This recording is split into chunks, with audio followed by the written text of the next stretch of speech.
It's time for an update on my poorly Citroen Ami.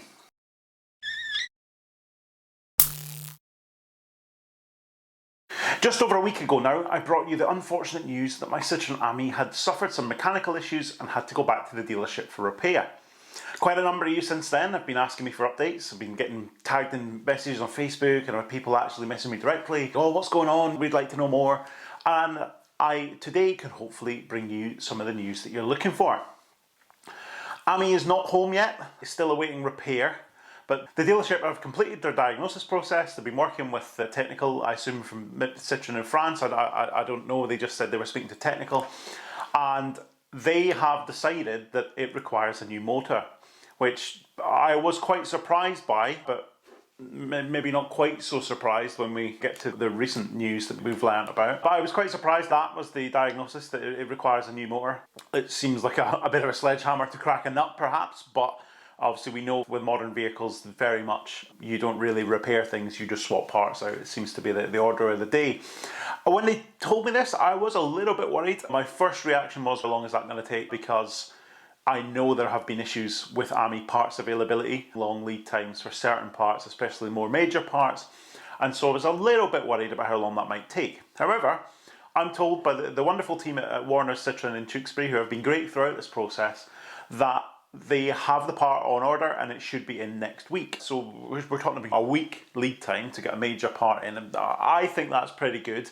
I didn't expect anybody to have these sort of sitting on the shelf, but there definitely won't be any just sitting in the UK. I'm sure they're bringing that over from France. But to do that in a week seems quite good to me. We'll see how long it takes, but I'm told that they're going to have that in early next week and they should be able to get on with actually getting it fitted and getting the vehicle back on the road.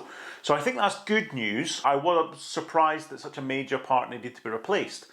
But then I was surprised until I saw the latest video from me and Mon Ami, which a number of you have seen and you've tagged me in and were talking about me in the comments. And Tim actually alluded to in the video there was someone in the UK suffering problems with a drivetrain. So somebody in Britain reported recently that their Ami had gone in for with a problem that seemed to be to do with it making a lot of noise. Now that could be to do with the belt, or I wonder if it's to do with the reductor, the reducer. In France, there is now a recall for certain Ami models to replace the reductor gear in the drivetrain. If it's left, it can develop a squeal, which sounds all too familiar. Now, there isn't currently an active recall campaign in the UK, and there's no reason to believe that UK cars are extensively affected by any kind of issue there, and I'm sure Citroen are looking at this, but it seems like a little bit too much of a coincidence to me that they've now been recalled for this in France, and my vehicle has a very similar sounding issue. I don't know if the reduction gear is separate from the motor and can be replaced individually, or if it just gets a whole new motor unit, but certainly it makes me wonder if we might see a similar recall here in the UK. I think the fact that my vehicle's suffering from very similar sounding problems with its drivetrain, and there's now an active recall in France, does make me wonder if we see an update on that fairly shortly. I don't think it's anything to worry about. Certainly the experience I've had from my dealership so far, they're on top of it.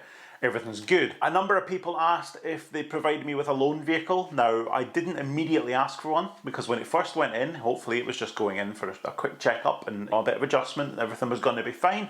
So I didn't really stress the point. The two things you need to be aware of. So the Citroen breakdown cover includes onward travel. So if you urgently need a vehicle to get to where you're going because your vehicle's broken down, they can get you a hire car through that means. I didn't bother with that. And then the dealership, when it's in, should be able to provide you with a courtesy car. Now, chances are that that's not going to be an Ami. Some dealers don't even have their demonstrator models yet. Most do, but there are still the odd one here and there that don't. Now, the chances are they're not going to then be able to rustle up one to use as a courtesy vehicle. Warner's were trying to do that. They were trying to free up their demonstrator to provide me with an Ami to replace mine, but unfortunately they had loads of test drives booked over the next few weeks because there's huge levels of interest, and it's not really fair to all those people that have test drives booked to cancel them because their demonstrator is now with me as a courtesy vehicle. What they delivered to me is a Peugeot E208 because I said, look, I'm not overly fussy about a courtesy vehicle. It can be anything you like, but I have a strong preference that it's electric. The reason I have Ami is to take fossil fuel use out of my sort of day-to-day, so short journeys, trips to the shops, all that kind of stuff. So if you give me a petrol courtesy car, it kind of flies in the face of that, and actually I could probably just use my horrible old diesel that I use for my hideously long commute. I'd rather not, but that's probably where we'll end up.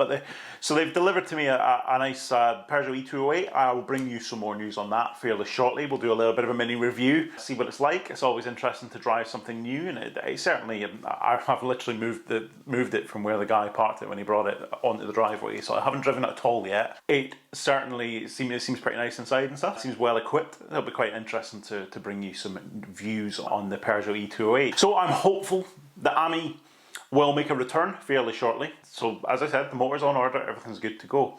One other interesting point is I have actually also received a recall letter from a vehicle saying Citroen want to examine it. Not related to Drivetrain whatsoever. It is not linked to the recall in France. It's completely different. So they're saying that they need to inspect the instrument cluster to make sure that it's the correct one and that it's recording in the correct units.